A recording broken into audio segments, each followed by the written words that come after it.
At Your End Step is brought to you by Comic Town and BCW Supplies.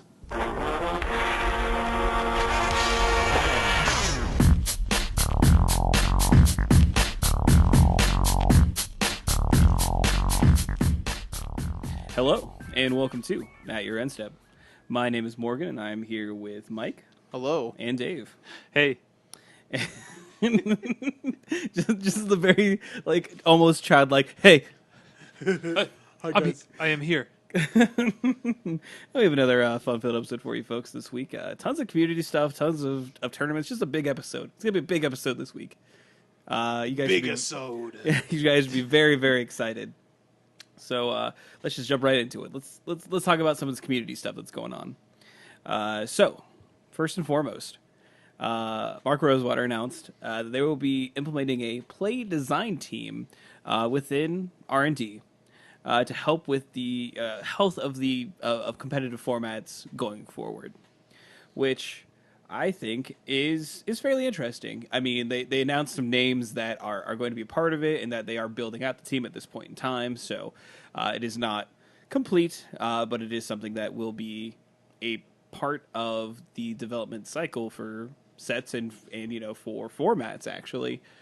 And I think this is a good thing. I know a lot of people were kind of negative on it, or were shocked that something like this didn't already exist within the within the realm. Basically, the most noteworthy thing about this announcement is it wasn't made in 2007. Yeah, Yeah, I mean, I'm not negative on it. I mean, I think it can only be upside. At worst, it's okay. It doesn't do anything, but I mean, it can't be any worse than what it currently is. I distinctly think that's not true. It could definitely get worse because they could just still miss things, but then it's worse because they miss things while also having a dedicated team to not miss things. But I think it's a couple of people pointed out that it mentions Melissa DeToro being added to this team and being a full-time employee, but she mentioned a while ago that she had been hired full-time. So is this are they just pretending that this is what they hired her for? We know we hired you for this, but we want you to do this. I don't know. I hope it does its job. I hope it's good. I definitely is a step in the right direction, but I don't think people are wrong to be sort of derisive and not caring about this. yeah. And I hope that this making a focus team. I think the future league can only do so much realistically, and that's why things get missed. And I know we're hard on Wizards for that, but I mean, no one's perfect at their job 100% of the time, unfortunately. So hopefully, an increased focus in actually creating formats and making sure they're healthy will allow them to catch things that they normally wouldn't have time and focus on to miss. And hopefully, this means that not only will people like Andrew Brown, Melissa DeToro be on the team, but also maybe actually hiring on people to be a part of this, which I think people who weren't already doing some of this when things went bad. Correct. So hopefully we see some of that come through, and will actually be a thing. But we won't see the results of this team for a while, in all honesty. So it's just an interesting thing that we kind of got some transparency on, which we asked for, and we got it. So we wanted to at least note it.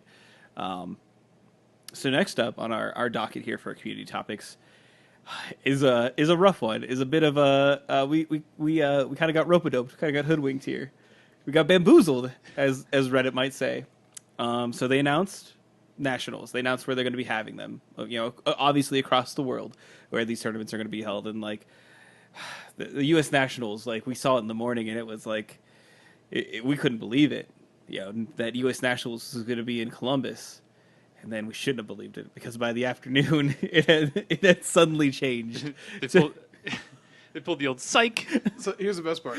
I myself and Morgan and all of us had spent some time trash talking Richmond a little bit. Still a dirty city, but we did officially get some. We got some. We received our comeuppance. We received a hate mail saying essentially the email said that all of Ohio is garbage, and that's just not true. There's plenty of places in Ohio that are garbage, so I will give you that. Plenty of places. Columbus, though, nicer than Richmond.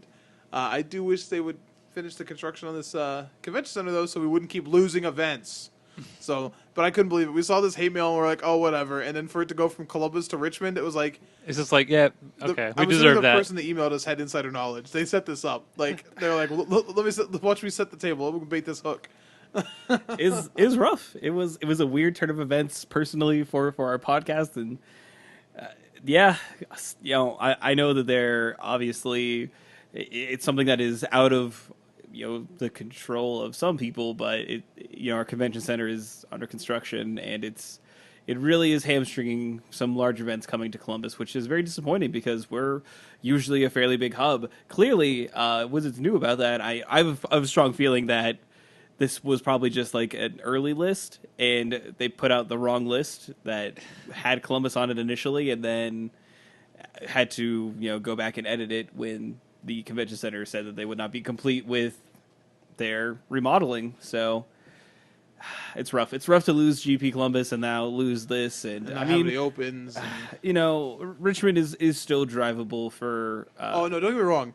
As I said before, I will still go to Richmond for tournaments, especially for nationals. But even though we've clearly made enemies there. That's true. Like I don't want any sort of like watch your back like now. Confrontation while we're there. But I will still come to your city, and then when I leave that city, if it's still dirty and has trash everywhere, I'll say it again.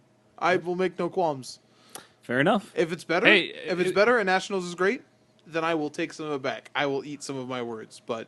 I don't think you have as much hate for Richmond as you have, Mike. But I will say, I don't hate Richmond. But it's dirty. First impressions, it wasn't great.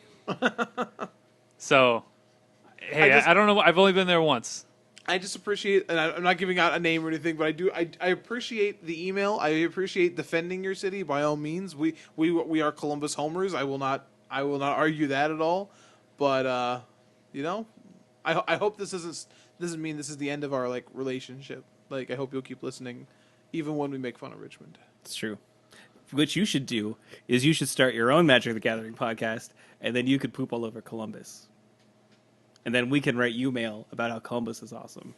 See, I'm inspiring. I'm trying to motivate the next generation of Magic the Gathering podcasters. Just trying to keep it positive here. Yeah. Anyway, third on our list here we have Jerry Thompson back. From winning the Pro Tour, and has decided to do something kind of awesome for not just the community, but for actual organization that needs support at this point in time. In all honesty, so he posted on Facebook, I believe, and it basically said that he was going to do some auctions on eBay from pretty much everything that he has at the Pro Tour. So. Standard deck, his limited decks, some of the swag that he got, the biggest piece of swag, the trophy that he received. He's auctioning off these items on eBay and donating all proceeds minus any eBay fees to Planned Parenthood. So those auctions are actually going to be going on, and they end on Sunday, May 28th. So this weekend. So if that's something you really want to invest in, get a piece of Pro Tour Amonkhet, which. Yeah, obviously is very unique.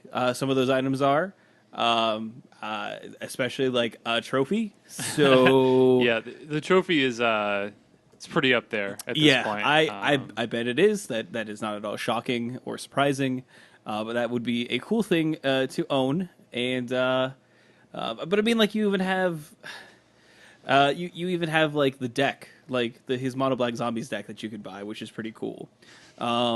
And yeah, I mean, this is a pretty interesting thing. So definitely check out his Facebook page where it has a link to his eBay account. And do you have one of the auctions pulled up, Mike? Yeah, so I have the trophy pulled up. The trophy with 5 days left, like I said, is currently at $4,650. That's quite a lot of money. So Planned Parenthood's going to get a sweet donation. What's his eBay username? Oh, that's just spell it out. I know it might not be easy to. It is EHTOVK. Okay. Oregon, if you find him on Facebook, he does have, I think he has a public page maybe, or at least this post will be visible. He's been shared a bunch too. He has Twitter as well. Oh, Twitter, so. Twitter's also a great way to find he has it a pinned tweet. Yes, perfect. On Twitter. So plenty of ways to take a look at these auctions, and if you got the money, I mean, it goes to a good cause, so that's something that you can't even feel bad about. And then you could buy the draft deck, and then you can show people. You can tell people to take a look at this draft deck. Anyway, I think that would be the best thing to do with that. Just always have it with you in your bag. So yesterday we actually got an update on some promos. So obviously in May we have F&M promos. That is, we have Unlicensed Disintegration as the current promo. June next month, very exciting. Aether Hub. I need 4 of these. I'm sure everyone does as well, but I might be trying to go hard in the paint in June F&M to try to earn these sweet Aether Hubs. And then we get July, and it's Reverse Engineer, which, you know what? Yeah, that one didn't turn out so well. Didn't, but, not really the constructed all-star that you really want to see. It's rough, but whatever. The art's kind of cool, so that's fine. August, I think is actually, it's not terrible, but it's not anything you'd be blown away. It's Renegade Rallier. I mean, this is seeing modern play, so yeah, at least it's kind of sweet. At least it's constructed playable in some format. But are there any other uncommons that like maybe they should make though? I don't know. From Aether Revolt? Yeah, I don't know. I can't think of any expensive uncommons. I mean, we'd have to like look at Aether Revolt and actually see. I'm sure. Why are we doing this? It's Fatal Push. Yeah. Like, please, come on. Like, this is. I'm infuriated sitting here.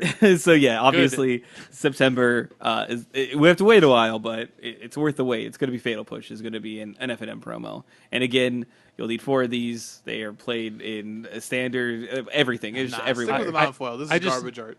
I just need. I really like this art. We could agree to disagree. But I like this art. I think it's pretty cool. See, I always prefer the original arts, but you know, I still need the foil for my cube, and if it's between the $50 regular foil or like an F&M promo that I can go win, I'm probably gonna use that one. So I really like this art because it's gonna look great at being foil, because you see the little like glass shards, and those are gonna look choice. Yeah, but this guy just looks like he like is falling. Oh, he suffered a fall. Like, who pushed him? Clearly the person on the other side of the broken window. I mean, unfortunately, they pushed him and he was pretty close to the edge. Yeah. So. Are you saying he's about to break? Yeah, so the window was. Oh, okay. But so we have some ups and downs with the promos, but we really only have like one truly bad one. All the other ones are like medium to awesome, so I'm okay with that. Good job, Wizards. Do you think it was Stone Cold Steve Austin? Gave him a stunner and then he went through the window? Maybe. Yeah. And then obviously. Then the glass shatters. The glass shatters, yeah. That's all makes sense. Yeah. All makes sense. I'm going to go with that. Yeah. All right. Next up, we have some Star City Games Invitational news for all those who are queued for it. Some of them being in this room right now, some of them not being queued at all. Much more excited for I know this now. Katie isn't queued. Oh, she hasn't really tried. That's true. I haven't really tried either, to be honest. Oh. I've not played in very many IQs, and I don't play Magic very well in general. So what are you gonna do? But we actually got some information about what these new invitationals are sort of going to look like. Obviously, being held only in Roanoke allows them to kind of do some interesting things. So Star City Games is partnering with a sort of a festival / concert organizer by the title of Big Lick Entertainment. And they're kind of really turning this into what feels like a convention, in all honesty, with some of the things they're having, with some of the perks, or even like expanding it out to something that feels more like a GP size event. You know, we have guests of honor. We have Rob Alexander showing up, along with Arcade Post, Christopher Mola, or Moeller, I guess. I don't know how to say his name. I threw like a little bit of German flair on it. There's no umlaut, so it should just be Moeller. Moeller, okay. Thomas Baxa, Ken Myers, and Victor Adam Minguez. Yeah. We have Vanessa Martin showing up as as a cosplayer that's going to be there as well, which is pretty awesome. We have these are the debut of the new season 2 playmats. So the Invocation playmats are going to be there. It's going to be obviously modern and standard as the 2 formats, and then there'll be a modern open for the actual open, and then the classics will be standard modern as well. So. But crazy stuff here. There's going to be like an arcade. Yeah, 8 to 10 full-size arcade machines, all free to play, which is awesome. You have like mobile charging stations. There'll be invitational T-shirts and hoodies printed on demand, which is pretty interesting to see. Massage chairs staffed by like anti-tilt massage chairs. But I mean, they really are like partnering with a lot of sponsors basically to kind of put on a really big event that is fairly uncommon for an invitational. So I mean, I know that I'm not qualified. I'm not qualified for the actual invitational, but it's very tempting just to go to see. Just to see it. Yeah, just get the high score on Donkey Kong, man. Like, right, exactly. Like, why do you even need to play Magic? Just like hog the arcade machine, play some Galaga, play some Miss Pac-Man, and you'll be fine. So, I mean, I'm pretty excited about this, and I think this is like worth the shift over to being solely at Roanoke to have all this upside. Now, let me see it first. Okay, that is the other side that you may want to. Roanoke is still a fair distance for me. It is. It's 6 hours, 6.5 hours. That's a drive. I don't think it's that far. It is. I mapped it out at 6.5 hours. Oh, yeah. That's and so at least it's not like the coast of Virginia. Virginia is one of those states that's like just goes on for oh my lord, deceivingly long. And like Richmond's there, so like yeah, you gotta steer clear. You can't double down on this, man. I can and I will. Oh, all right. Mike's opinions are not necessarily the opinions of the podcast. It's been a while since you've had to throw like a yeah, I know those in here. Yeah, it's very true. Hey, resident would like to apologize for all residents of Richmond, Virginia. I would like to apologize to all the residents of Richmond, Virginia. Stop you live in Richmond, Virginia. Jeez, what a monster. I'm just having some fun. But anyway, yeah, I'm excited to theoretically maybe see it. I don't know if I actually can actually swing going. Because I know Thursday evening. Yeah, I want to go to the party. Yeah, they're having like this. We're going to the party. They're having this party? This magic party basically that is apparently going to be pretty cool. So they're like taking over one of the local places and making magic themed food choices and a whole bunch of stuff. So I mean, they're really trying to do it and do it right based on paper.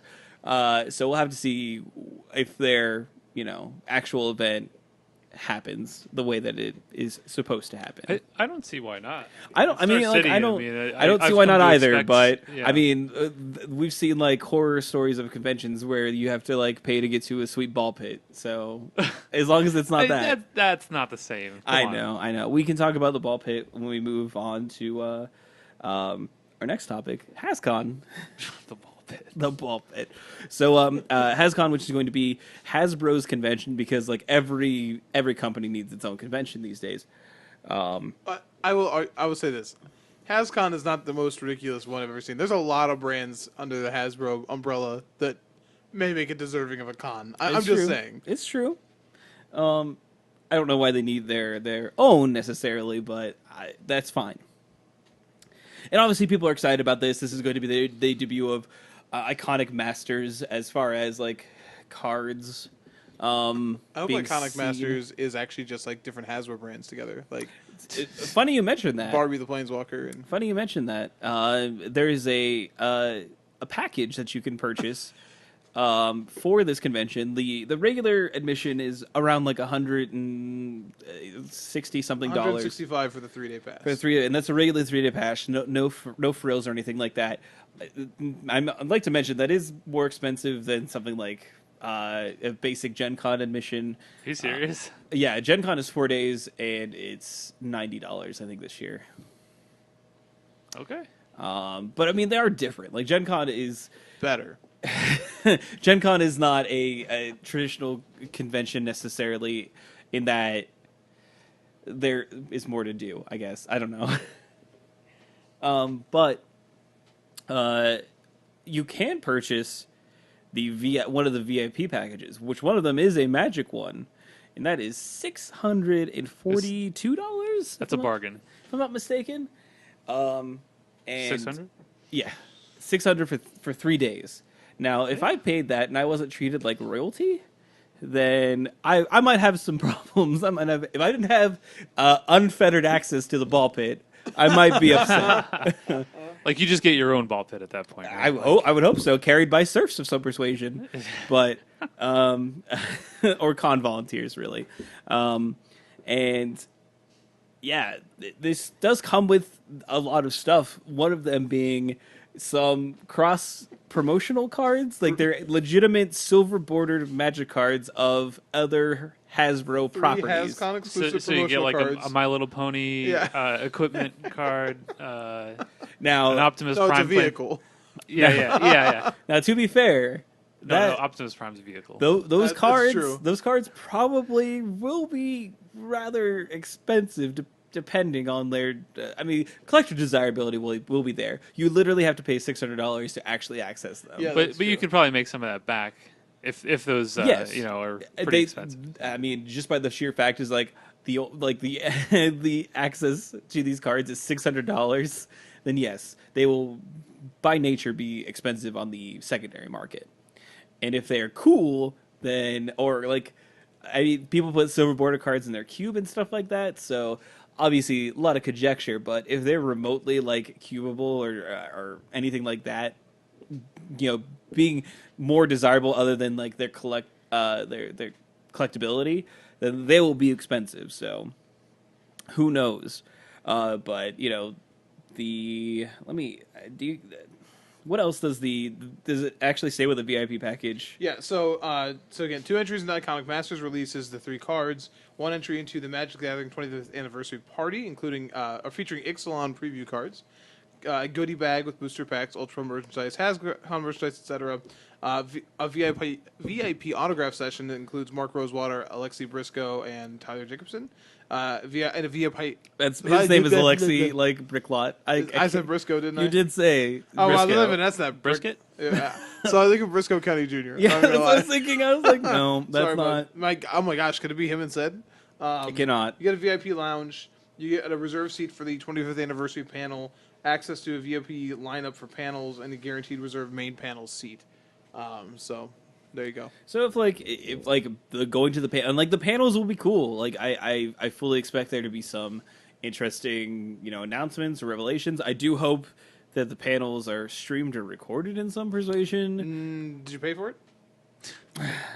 I mean, so like I know that like PAXs, I know they stream all their panels, so I would hope that Hascon would try to emulate the same thing, but maybe not. And maybe they really want to make it exclusive, and maybe if that's something you just want to be in the forefront of the information, like that's what you want to do, then I guess maybe this $600 super fan package is just for you. But I mean, it's interesting. I'm excited to see what that panel. I'm excited to see what that panel does and what they announce there. And this is going to be probably the first time we get to see some Ixalan cards, and see what that set's all about. I mean, it's fairly far away, but there's a lot of exciting Magic stuff for this. I just worry that like this is going to continue to be a thing, and like we're going to have to like have all this stuff relegated to this, and we're going to lose things like the PAX panel and stuff like that, where it is streamed and all that jazz. So we'll see how much Wizards has dedicated to this opposed to other conventions. But I think that's enough about that. Agreed. I mean, I'm not going. I guess I haven't applied for press access or anything like that. So, and I doubt that we'd even be getting it. So, but that's it for all of our community stuff. And Dave didn't write the nice thing for Comic Town. That's right. Comic Town this weekend has 2 events for your pleasure. Events, 2 IQs, if I'm not mistaken. No, you have the Legacy. Oh, is it the Legacy Expo? Saturday's the Legacy Expo. Sunday is an IQ. Did you put it at the bottom? Scroll down, sir. It's not where you ever put them. Don't act like this is okay. Scroll down. I just put them all the way at the bottom. Standard IQ on Sunday. So I believe both of those are $30 entries. So I know the IQ is normal IQ prices, and the Expo is a $1,000 event. I do believe. Yes, so. And the Expo queues you for the end of year tournament. So if if Legacy's your thing, you're covered on Saturday, and if not, go play some Standard on Sunday. Yeah. Hey, Memorial Day weekend. Yeah, 3-day Go weekend play for a some lot Magic. of people. You know, go to a cookout. Party on. Yeah, It'd be great. just keep it going. All right. So, moving on to competitive. So, tons of stuff here. Lots of tournaments to talk about. We are going to start off with Star City Games Louisville, because Mike and I were there. Is it Louisville? Louisville. Louisville. That's definitely not it. Are you sure? Louisville. Have you lived there? No. I thought I'd be right then. It was a team constructed event, and we were partnered with Elliott for this one, and it didn't go necessarily as planned. We had some heartbreak towards the end of our day. We were X-1 going into the last 2 rounds, if I'm not mistaken, and we lost runner. We did get paired against fellow BCW sponsored team metagame gurus, and they bested us. They are very good magicians, as it were. And to Elliot's credit, he did beat Ben Friedman. He did, yes, So. he did. That good on him. Frank Scared was playing a deck that I had not had any sort of preparations for, so I was like, I don't know what to sideboard, and did it wrong. Wasn't he playing the Flash. blue-white? Yeah. So that was unfortunate, and then we lost sort of an upset in the last round to go 6-3 on day 1 and not be able to day 2 into the tournament.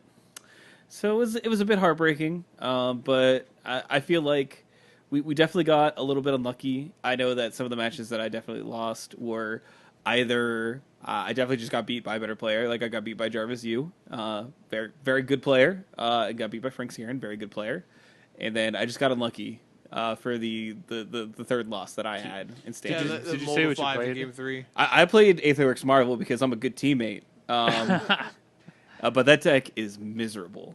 I don't understand how anyone finds that deck fun or exciting. It's not. It's not trash. I can't say it's trash. It's a good deck. Like it'll you can play it and sleeve it up, and it'll win you games of Magic. And sometimes that's all you want to do. And if that's like the top priority for you, then you should probably just be playing Aetherwork Marvel. And that's why I chose it for our team, because I wanted to win games of Magic. I know exactly how you feel, because I definitely went through a phase where like I played like Abzan mid range and Standard, and I just hated every match. I was just like, this isn't even fun. It's like, right. So that's what I played, and it was not fun. I played a billion mirror matches. I did play against a few interesting decks, but towards the end, like the more winning that we did, the more and more I was like, oh, you're playing Aetherworks Marvel. I see, or Marvel in general, but it was everywhere. We didn't really see a whole lot of zombies, in all honesty. Jarvis Yu was playing vehicles, and he did beat me. He had like the God Hand mold of 5, and just like crushed me. We had both mold to 5, and like I knew if he had any sort of aggressive hand, like I was just dead. So your draw was pretty good there too. There was an Avacyn that was really good. Yeah, it was just, really good. Just, that card definitely blew me out a couple times during the day. So, but it's so difficult to play around in the first place. It's like, well, on mold to 5, it's not possible. Yeah, exactly. So what are you gonna do? But I don't really have anything, relevatory to say about Standard. It still seems to me to be in sort of an uninteresting, bad place. I know that Aetherworks is slowly creeping up into about 30% of the metagame based on Goldfish, MTG Goldfish. So that combines paper data as well as Magic Online data. And, I felt that being the case in the tournament hall. I mean, I don't know how. I mean, we'll talk about how everything else shook out as far as like the rest of the tournaments, but in the tournament hall, it definitely felt like if you were intending to win, a lot of teams were just on Marvel. Yeah, that makes sense. I mean, I think it's clearly the best deck. Yeah, it's just miserable. It's just nothing about that deck. Like you win and you feel sorry, like you feel bad for your opponent. And, like, even Marvel Mirrors, you're just like, yeah, you get True Ulamog first. And you're like, yeah, I did. How about that? Oh, you whiffed and I didn't. How about that? I cast this 10/10. Huh? Cool. Good games, I guess. Like, it's dumb. It's just dumb. And I know that someone on Twitter was asking the question, like, if Ulamog was banned, would Marvel be fun? And I said, I answered that with, I said it would be fine, but I think that by design, like the card by design is not fun. It is not ever a fun card. Again, it is if you like Hearthstone. I'm not kidding. If you like the RNG nature of Hearthstone, then I think that is a kind of card you will find fun. Otherwise, I don't know. Yeah, I guess you also find like unexpected results fun as well. Like, well, that's fair.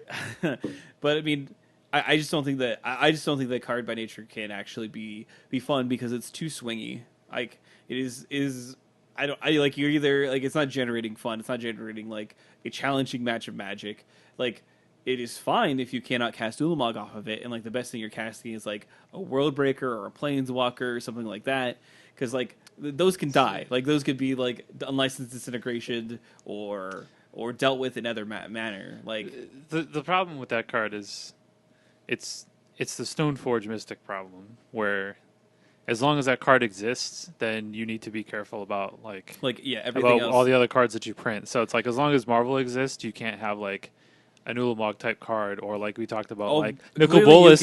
Like Nicol Bolas, the card I'm sure is going to be like an expensive Planeswalker, splashy Planeswalker. Yeah, probably. And like that might just be the new thing after Ulamog rotates out. Can't you? Know what I mean? I bet you can't wait until like people are just like figuring out a ways to play like 5-color Marvel and just like cast everything and do everything. Well, I think the other problem with Aetherworks Marvel is by its nature it breaks the color pie pretty aggressively. Yeah. And energy is a resource that is separated from mana color, so like every color has a way to make energy, and therefore, Marvel decks can play counterspell, but also be great ramp decks, but can also play pinpoint removal spells, but can also it breaks the color pie because like your green base deck will then cast Nicol Bolas now on turn 4. You know what I mean? Yeah. Like so that inherently I think would the card be fine? Like, probably for a little while, but I don't know. Maybe I just hate it too much to think it would be fine ever.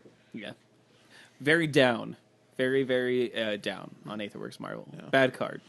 No one likes it. Well, a lot of people like it. Well, it's really good. I don't think a lot of people like it. That's fair. I think a lot of people know that it's powerful and play it, but I don't think a lot of people actually like that card. I've never seen someone be like, "Oh, I love Aetherworks Marvel. I love everything that it does," and they probably just like place that to like, "I love it because I can win games of Magic," and I guess that's fine. Like if you're the super spike, then I guess more power to you. But I know this game is better. I know this game is better, capable, more capable of better things than looking at the top 6 of your card and hoping you hit.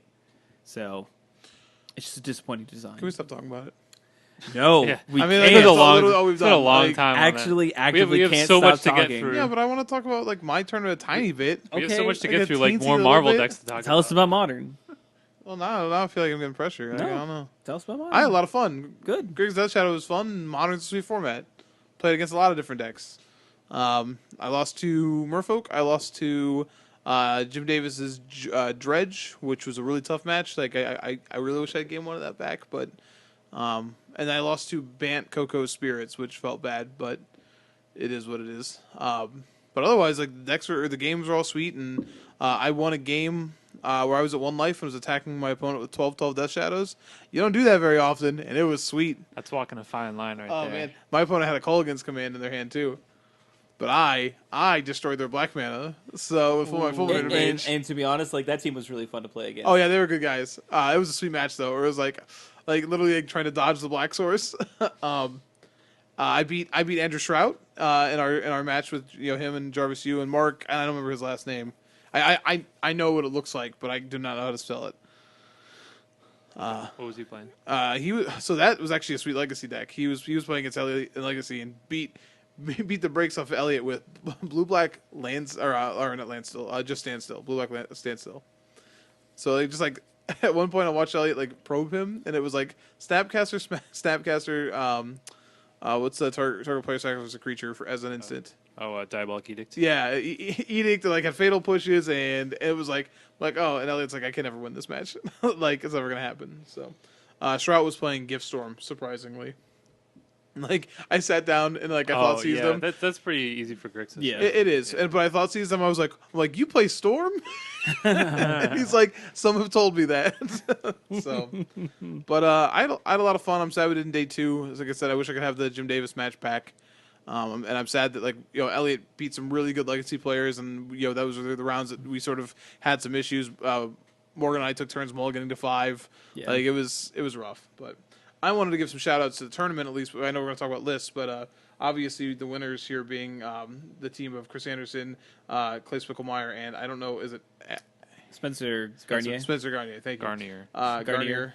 Garnier is it's like not like the shampoo. Yeah. But obviously Clay, and we played against Chris a number of times, and they had a really good tournament. But I also want to give a shout out to the team of on here, Walton, Bowman, and Reginbald. It'd be Connor Bowman.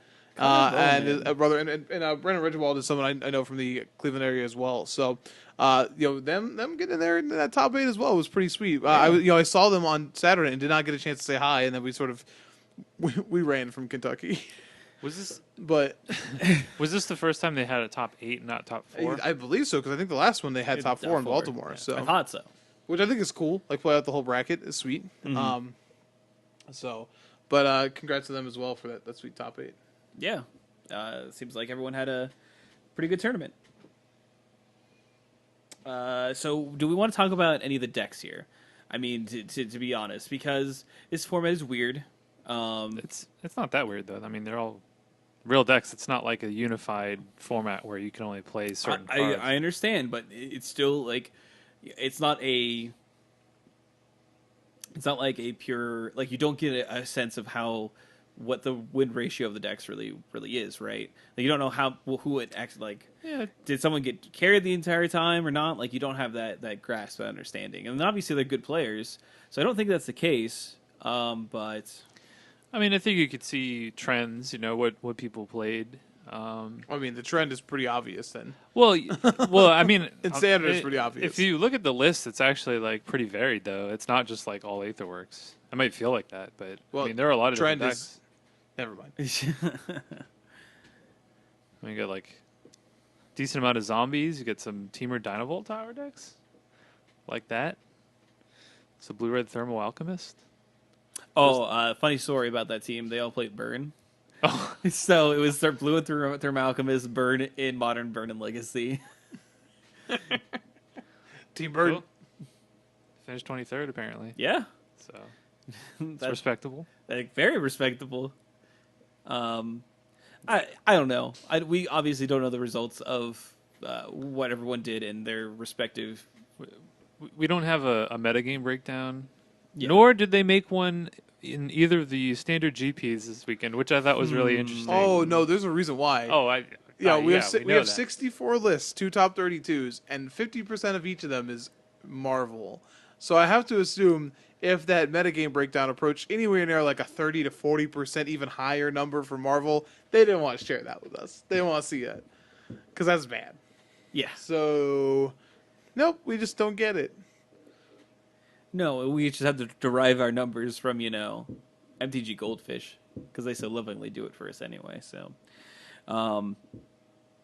but I didn't see anything, necessarily to jump out at me as far as the list go, as far as standard is. I mean, I know that there were lots of different sorts of decks in Modern that showed up.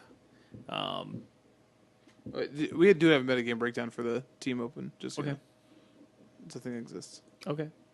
I'm just saying okay. Oh, just so you know, Dave, standard 13 Team Aetherworks decks. The next highest deck out of the top. This is day 2 metagame breakdown for the Open.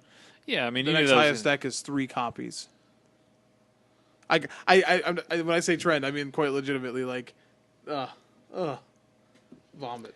I was just looking at the top 30 standard lists. I know. So do you know what the highest number of for the day 2 metagame breakdown for Modern was? 4 people played Dredge, and then it goes 4, 3, 2, 2, 2, 2, 2, 1, 1, 1, 1, 1, 1, 1, 1, 1, 1. It's just like I love Modern. And like, yeah, and Legacy actually looks like that too. So you could take a look at like the top 30 list, but we don't actually know like what the I standard understand. records was or were. No, you don't. So, like, I don't understand. Like, I want to know how those decks actually performed. It's great that a lot of people brought a lot of different decks to the format, but how'd they actually do? Because, like, you could say, like, oh, well, my team just had strong legacy in modern decks and carried my stupid standard deck throughout the tournament. Because I didn't play Teamer Aetherworks, and I lost all the Teamer Aetherworks decks. I obviously that is a pretty bombastic statement. I don't know if it's actually it's true. a narrative we could craft, but like I don't know what we're getting out of this. Yeah, exactly. We're talking in circles. Exactly. I just like they're cool. Look at the list, but I'd rather talk about the classic or either of the classics, any of the classics. Can I just say real quick before we move on, the team photo for the team of Tannen Grace, Todd Stevens, and Brandon DeCandio was great. Oh yeah. So standard classic. It was won by Zan Said, playing Team Wraithworks. Oh really? Yeah. Oh. Interesting. I heard that card's good. I also have heard good things about that card. He defeated Raja Suleiman playing Teamer Dynavolt, so the other Teamer deck. And then we actually see That's the fun teamer deck. the fun, not the evil one. the fun Teamer deck. And then we see Shihoyan playing Teamer Aetherworks, and then Yazin Aral playing Teamer Tower. I don't know why Teamer Dynavolt and Teamer Tower are different. Well, see, one of them has Dynavolts. I don't know why. Yeah, one of them Towers. has Dynavolts. Yeah, the other one's just towers. That's just Star City every week. Each week they'll throw us a different they'll throw you a different wrinkle, you know. So did you see the 8th place list in the classic? The Esper Spirits deck. The Esper Spirits deck. This is new. We could talk about this. Is it? It's kind of new. It's not. It looks like Blue White Flash with. It's Blue White Flash. Yep. Yeah, Fatal Push though. Yeah, Sure. They did it. Innovation. Fixed it. All right, it's mainly just Blue Eye Flash, but it is important to note that Spellcaller seemed to be a pretty okay choice. Yeah, Spellcaller seemed pretty well positioned. Being able to counter, being able to tempo out a Team Aetherworks was pretty good. And sometimes Gideon gives. Well, this one was playing Gideon. This one wasn't playing Gideon, but the Blue White Flash decks were. At least Phyrexian's deck was, and sometimes I can still give Team Aetherworks a bit of a beating. I do think that cast out is still an awkward option. A lot of decks were still running it. I watched Morgan have his Esper control opponent concede game 1 when he hit another Ulamog, and I was like, well, I'm going to exile this cast out that has this Chandra underneath it. So it's and he was like, well, I could have countered the Ulamog, but yeah, you can't counter. You're not getting anywhere. You know what I mean? You I can counter the trigger. You ain't got that summary dismissal, sir. Yeah, so the card is so good, but still seems poorly positioned against a lot of Ulamogs. Yes. Destroy target permanent, exile target permanent. Very strong against permanents, it turns out. Yeah, Who weird. knew? Weird. Science. I do see that Ted Fell said he played a little bit of a different list. He's playing a 4-color mid-range Planeswalker deck. That's sort of... It's got some energy elements, but it is definitely you're playing a bunch of Chandras, but 2 kinds of them, in fact. You have a Nahiri in there for fun. You got a Tameo showing up. And yeah, I mean, you have some sort of interesting things going on. I know that there was a Teamer Energy deck that did well at the Pro Tour and has been showing up showing up here and there in Magic Online. This is sort of similar, but it definitely has its differences, but kind of interesting too. You see the 4 ceremonious rejection there in the sideboard as well. Wonder what those are for. I have no idea. I tell you what, though, nothing hurts more than having your Marvel countered by ceremonious rejection. Yep, had that happen in your Mold 5 game. Oh, gosh. I was going to say Eldrazi's, but... No, you're absolutely terribly wrong. It does counter Ulamog, but like we just said, it doesn't always get you anywhere. Yeah. So, it is interesting. I actually really like the Teamer Energy Elder Deep Feed deck. I think it's a really cool deck. It's not obviously the best deck, but I think it looks fun. And I really just want to play Glorybringer in Standard, so... I don't care. Come at me, bro. Anything else from this standard open that you standard classic. The 4-color energy deck was sweet. It had Samet. Oh, did it? Yeah. What? That's crazy. Yeah, this is 9th place. Sean McKay. 4 Woodland Wanderer. This thing is wild. Oh, we can play it again? We can do it again? I love that card. Is it time to bust out the Skyrider Elf? Or... Oh, no. I'm not playing standard, remember? Oh, you can play in a modern. But it is modern legal. It is modern legal. Yeah. But we can do it. You just played over the Voltaic Brawler. It's just the two of fun of. I don't know. I'll pass. But this deck is sweet. It does have 4 Spell Queller as well, just so you know. So it's so good. There's so many colors in it, though. This thing is weird. You know that Spell Queller and Samet don't actually share any colors? That's weird. They have an activation. Samet has an activation that's white. It's close. All right. Modern Classic? This one was interesting because we see a new contender. Yeah, I mentioned this. I like mentioned this deck. Street I played it in FNM last week, and like people were working on versions. But like, yeah, Brad Carpenter won the Modern Classic with Counters Company, and Counters Company was also in 3rd place and 4th place. It was also in top 8 of the Open. So if you don't know, Counters Company is the new company combo deck that focuses on the Devoted Druid and Vizier of Remedies combo. Yeah, which is infinite mana if you were playing along at home. Yeah. Pretty good. I heard that having infinite of something typically is too good for most formats, so I don't understand why this is still legal. Why no E-ban, huh? I can't have infinite Deceiver Exarchs. I can't have infinite Pestermites. I can't have infinite... I guess you can have infinite cats in Modern still. I guess it's a still thing you can do. You played against a 4-color Yeah, I cat did play deck. against 4-color cat, and was like super confused when it happened because I definitely thought I was just playing against like regular Kiki Chord, and then like they played a Feldar Guardian. I was like, oh no, like it was. I mean, I didn't have much issue beating it, but yeah, but it was still definitely there. like it was definitely like, oh no, for a minute, like, oh shoot, do I just like die to the combo here? Like, I mean, this I think people just kind of knew about this deck, but I don't know, like. Sometimes it's difficult to sideboard against. I know that a lot of people probably don't have like cages. Maybe Grafter's cages were in like low supply for this tournament, and I know that's a good deck against the collected company decks, especially. So obviously, naturally drawing the infinite mana engine is a little bit rough, but I think these decks are good, but definitely not unbeatable or anything like that. Yeah, I mean, they have it's sort of the new hotness. They have the shell of the, they can still go infinite with Anafenza, Kitchen Finks, and Sack Outlet, Viscerous here. So I mean that's still there, but now it has a new wrinkle to it where you can go infinite. So you have to respect that. I mean, I expect. Obviously, it seems like this deck is gaining a lot of steam. So, like you said, I think Graf's Figure's Cage would be a card that picks up again. I think you might even see stuff like Gut Shot. Like, people might start playing that card again. I will say, Graf's Figure's Cage isn't always as effective as you hope it will be against this deck, but though. it's like if you're playing a Death Shadow deck, probably the not blue version because it turns off your Snapcasters, but.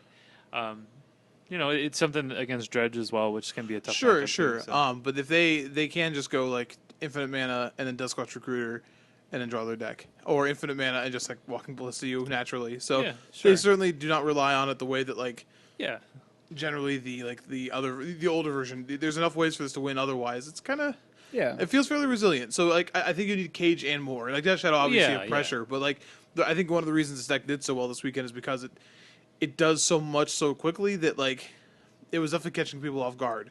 So I the first time I played against this, I was just I thought seized them and I was like, oh shoot, and I just like kind of died. So you gotta be careful. I agree. I agree that people have to adjust. Like this deck, it means business for sure. And I mean, it doesn't take much. It doesn't take a big shift in the metagame to have these. Company decks become popular again, and we knew this was coming, and that these decks were going to slowly become more popular, and they got a new tool. So yeah, just going forward, be prepared. People still have Abs and Company, and it doesn't take very many cards to necessarily upgrade to this. Yeah, the deck. the people that loved Abs and Company are just going to switch to this. And, oh yeah. You know. Now, whether this stays as a tier, I don't even know if you'd consider it a tier 1 deck now because it's still kind of new, or I guess a new version. But I think like once people are aiming for it a little bit, maybe it'll come back down to earth. I don't know. I mean, Modern's a format where like the format's not going to shift wildly from week to week. You know what I mean? But like, there's no Death Shadow in the top 16. Okay, it won the Open, but there's but there is no Death Shadow. I'm just saying, like it shifted a little bit. Yeah, but I mean, yeah, I don't know. No, it's cool to see a new deck, but we'll see where it goes. Yeah, keep an eye on it, and we have a bunch of Modern tournaments coming up this weekend, so we'll see what happens. A little bit of a bigger stage than a Star City Classic. Yeah, exactly. We also had a Legacy Classic. It was won by Ken and Haas, playing Jund Depths. Also want to give a shout out to Chase Harrell, local player here, who top aided with Sultai Delver. So awesome to see a friendly name and face here in the top 8 of the Legacy Classic. I have a quick question about this Jund Depths deck. So this is a Life from the Loam deck. Yeah. What is the advantage of playing something like this over like the lands deck? Who would be qualified on this podcast to answer that question? I want somebody to answer this. Well, so I'll take a guess. Delver was definitely the deck that saw the most uptick in play this weekend. Like the Day 2 metagame breakdown shows that, and it definitely benefits from the lack of miracles. Like going to that as a sort of de facto, like best deck, I think. So having access to Abrupt Decays in addition to Punishing Fire, I think is pretty important. Additionally, Liliana the Veil was important because you had a lot more True Name Nemesis in those Delver decks this weekend, and you don't have a lot of outs to that. So and Smallpox. Smallpox does it, but you also in green, I don't know if he's playing any in this one, but sometimes you also see things like Golgari Charm can do it as well with green-black. But Smallpox is a Lily of the Veil. What are the Miri's Guiles for? That's going to be... what is Miri's Guile? Miri's Guile? It lets you... It's like a top. It's like you get top in your upkeep. Yeah, it's a top in your upkeep, yeah. Oh. It's probably this is what we're reduced to. I mean, this is kind of a deck that would, play top maybe potentially. I don't know. I don't know. I'm trying to understand what the Miri's Guile's for. I'm sure I'm missing something here, but yeah, I have no idea. I don't know how to play this deck. Yeah, we're not. None of us we're just like We're no one's gonna answer this for you. Is it just for selection? Like you just fetch land and like, oh, I don't like these cards. Do you understand this deck has 4 entombs and 1 creature? Yeah, but you can get any card, man. You can get Life from the Loam. That's true. That's true. I suppose. Sick combo. Didn't even think about that. I literally forgot that entomb could put any card in the graveyard. Yeah, if you have Life from the Loam, you can go get your. I don't know, Dark Depths or whatever. Yeah, that's true. I suppose. Then you can get it back. I didn't think about that. That's true.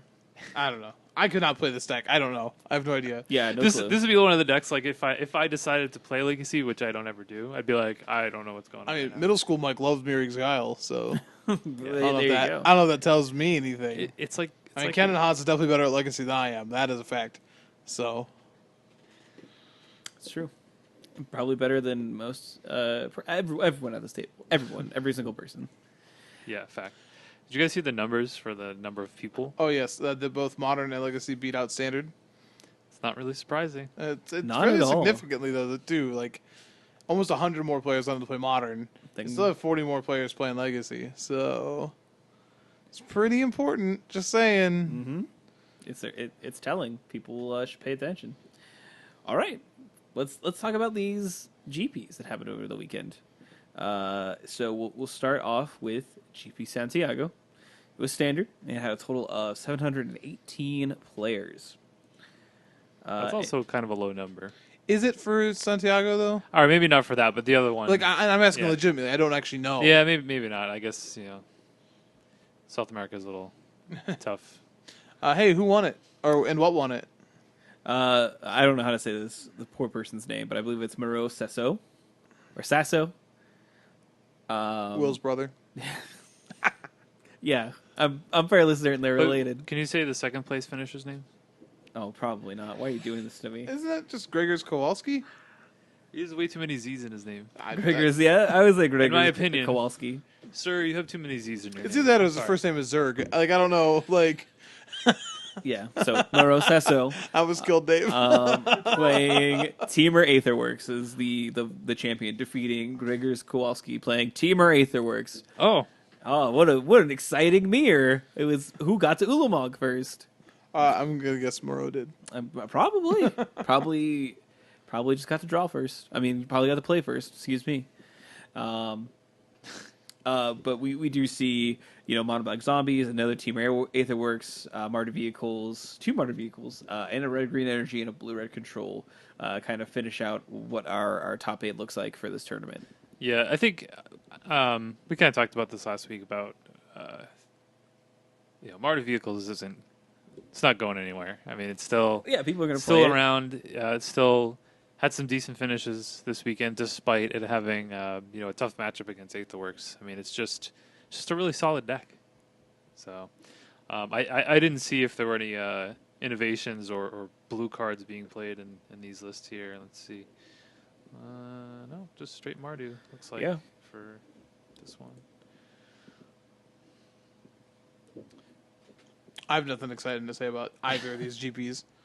Like, standard is what it is right now. That's where I'm at. If you like it, I'm glad. If not, then I know why. Yeah. Mike, you're just being a hater, man. I'm not even hating on it, though. I just said if you like it, then you like it. If you don't, I know why. Like, I'm not. Just because I'm not trying to be the Morgan here. Just because I've abstained, it is not saying it's the worst thing ever. The dominating deck plays a card that is not Enjoyable. what I want to do in Magic, and then I am just making the decision not to do anything with it. That's all. Remember, I'm not calling for the ban. Even after these weekends, I'm not calling for the ban. I know. I really. It would honestly. I don't even want to complain too much because they might hear you. I mean, yeah. I mean, they've done a lot to try to fix the format, but it's still just I mean, if they have to ban another card, it's just it just would feel it's over. It's I'm just sad. Like you ban another card, then you're What are you even doing? What? Yeah, I'm just sad. It's not even I'm angry. It's just it's just I don't know. But all right. So Mike doesn't want to talk about standard. Hey Morgan, what do you think of this red green energy deck that finished on the top 8? This is your kind of deck. Let me take a look at it. Yeah.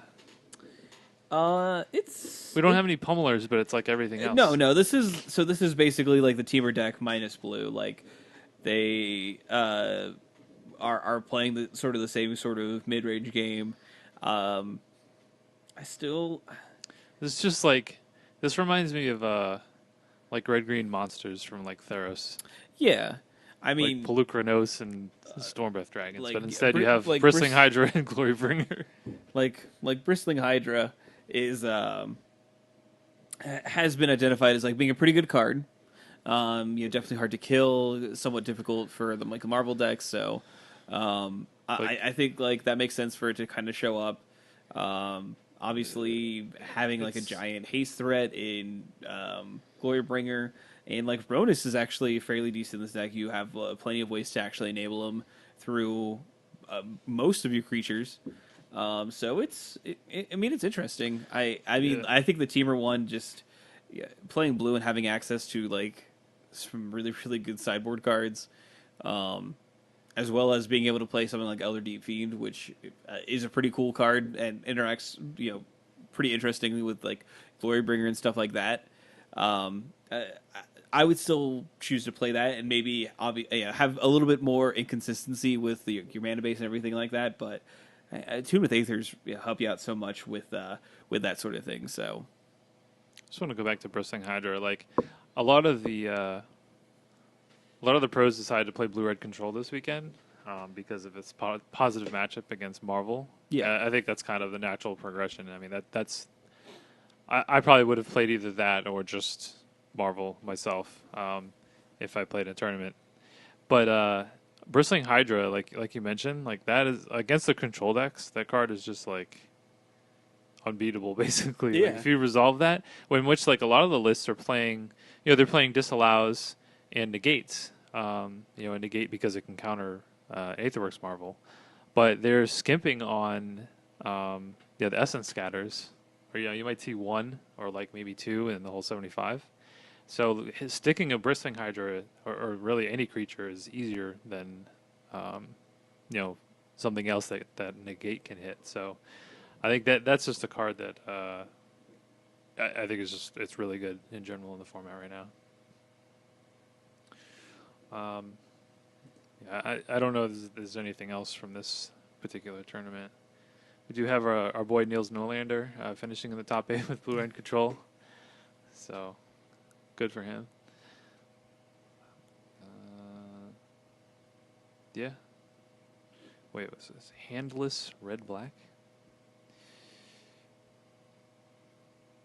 Okay, that's a really like odd name for the deck. Why would you call it that? No hands. I have no hands. I have no hands. What are you drumming with? My nubs. What in the world just happened? Why would they name it that? This is the red black. I get it, but like the red black aggro deck that like Jerry Thompson played on Star City Games video series. Before you realize that Zombies is just a better version of this. I mean, pretty much. It's even got like Alms of the Vein, so that's what that deck is.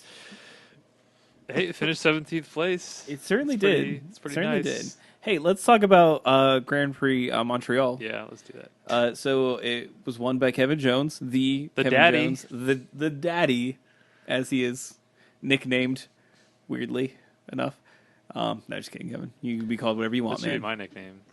I don't ever No, want to call you Literally that, a daddy. Dave. I understand that, but I'm not. I didn't say it was your daddy. No, What? never. God, could you imagine a person with less charisma than Dave saying that on a podcast? I did not say I was your daddy. So It's pretty accurate, actually. Kevin Jones playing Team Aetherworks defeated Paul Dean. What was he playing? Team Aetherworks. Oh, wow. man. Whew. Man, these tournaments, if you were watching these tournaments over the weekend, I bet you were bummed.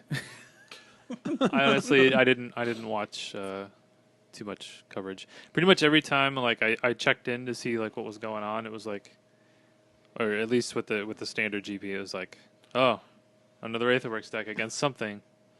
Turn it off. We were home on Sunday, and literally it was like, yeah, I could watch more Magic, and then it was like, nah, Elliot and I went and played golf. We went and played 18 holes. So Did you dodge the rain? we did. We had great weather actually, which didn't make it. We were supposed to have thunderstorms. It was great. I hadn't played 18 yet, so by like he was beating me, and then like the last like 6 holes, I knew I was getting tired, and I was just mad. I'm glad you told me about that because I was around on Sunday, but that's cool. Okay. Oh, I'm sorry, Dave. Did you know that sometimes people do things without you? Hey, I'm just saying I would have liked to play What's golf. funny is we asked Keller. I would have liked to have played golf. That's okay though. I think we just assumed you couldn't. So That's I'm you being know what very happens when honest. you assume. So it's we get to play golf and you don't. apparently. I mean, that's sound logic. You can't even be Apparently. upset about that. I thought you guys were still in Kentucky, so. Nah, man. Funny story about Kentucky. I will not stay in B&Bs where there's erotic touch boutiques nearby. Nope. That's the thing we figured out. That's the line. No, yeah. If there's anywhere near that, I don't want to be. We didn't think the murder house could be topped, but The murder house was still in a quiet neighborhood, which is fine. This was not a quiet neighborhood. No. the Indianapolis murder house. That was the experience. That was a good experience. Yeah, it was interesting. It was the first time that I've gone to an Airbnb and was like, I'll just drive home, and I drove home. Yeah, it was. I tried to stay awake for him, and then I just like went through this weird like. I did not expect Elliot or Mike to stay awake during this. I knew that I was my, it was a lot of my choice because I offered it, and we made it. It was a little dicey in Cincinnati. I don't know what was wrong with Cincinnati roads, but I Yeah, definitely it was lost real wet. control of my vehicle, and other people lost control of their vehicles Oh, in Cincinnati. was it like rainy or? It was rainy. and but it was ice. It was scary. What? It was frightening. Wasn't it like 70 degrees? Correct, but That it was. I don't think it was they were ice. doing construction. Yeah, I woke up for like 3 minutes. It was. It was scary. Dave, I'm very frustrated that you think that I thought it was ice. I know that it was not ice. I'm not. Yeah, wow. I'm not dumb. Okay. Jeez, I know. God. Anyway, maybe it hailed and then there was a lot of hail on the ground. No, but it didn't melt right away. It was likely like an accumulation of gross road stuff, and combined with the water created a slick road environment. But other people lost. It wasn't just me. Other people lost control of their vehicles. So do you think it was like a spy car that like? No, no. It spewed oil slicks out of the back. It wasn't. Like it wasn't Spy the Hunter. NES Spy Hunter game. Yeah, I was like following on the Spy highway. Hunter. All right, and I did see a car drive under the back of a semi, so they must have completed the level. Did you see one that like took off with like a helicopter? You know? Yeah, it was weird because like all the other cars were in like high def clarity, but it was really hard to see that helicopter. It looked kind of like 8-bit. Now that very you mention it, I do remember a guy in a white car had a 5 on it. He did end up jumping over me. I do remember that now. Some children in the trunk. Correct. And a monkey, I think. Oh man. I do remember that now. It was fairly late at night, so thank you for jogging my memory of that. So wait, then like, so this became wacky races, right? So then a bunch of like Hanna-Barbera characters showed up on like giant cars. Yep, Snidely Whiplash was there. That, you know what? Maybe it was him. Now that I think about it, maybe it was. Did he have a dog that seemed to have a breathing problem when it laughed? Correct. Accurate. Oh man. Gosh, what good times we have here. I'm glad we didn't have to talk about standard anymore. Yeah, we're done. Done. Oh, shout out to Sean McLaren, top 8. He's good for him. Yeah, I know a lot of people. I think Ray Perez ended up flying up there. I don't think he did too hot, but a lot of people were really excited. And then like I saw a bunch of tweets right afterwards that like were like, I think Brad Nelson was one of the people who was like I'm pumped to play this format. And like 6 hours later, this format's garbage. And it's like I don't know what you were anticipating. I don't know what anyone was anticipating if they thought like, oh well, the form will adjust and we'll have a fine metagame. It's like no, people are just gonna play Ulamongs in turn 4. Fun fact. Or not, and die. So it just kind of depends on what side of the coin you're on. Anyway. But I think that's going to be it for competitive, for standard. I think we have a lot of modern coming up. This is true. But before we dive into what's happening this week, I do want to give a shout out to, of course, BCW Supplies, our lovely, lovely sponsor. And they are also a sponsor of Team Metagame Gurus, and they do a lot of things to bring them into local stores through the Challenger Guru event. So they are taking Team Metagame Gurus to MTG First on Friday for F&M and the Challenger Guru event. So they'll be there on Friday, May 26th at 8:30 p.m. And you can challenge them and try to beat them and earn some sweet BCW swag as well as a I Beat a Guru t-shirt. So, and it's going to be Ben Friedman, Jim Davis, and Brad Carpenter. And you can check out this event via the Team Metagame Gurus Facebook page as well as via the BCW Supplies. And again, BCW Supplies works to bring them to the store. They're the real motivator to do it. And while you're on Facebook, go to BCW Supplies website, follow them. That way you can keep in touch with these events like this for Magic the Gathering focus or TCG focused products that come out, and maybe they'll talk about something else that links another hobby of yours to BCW, and really hop on the BCW train because it's a rolling. All right, so this weekend. Modern Legacy Expo. And Standard IQ. So obviously we talked about what's happening at Comic Town, Legacy Expo, and the IQ on Saturday and Sunday respectively. And then we have the Start State Games Open in Baltimore. That's going to be modern. And then we have GP Copenhagen and Kobe, which are both modern as well.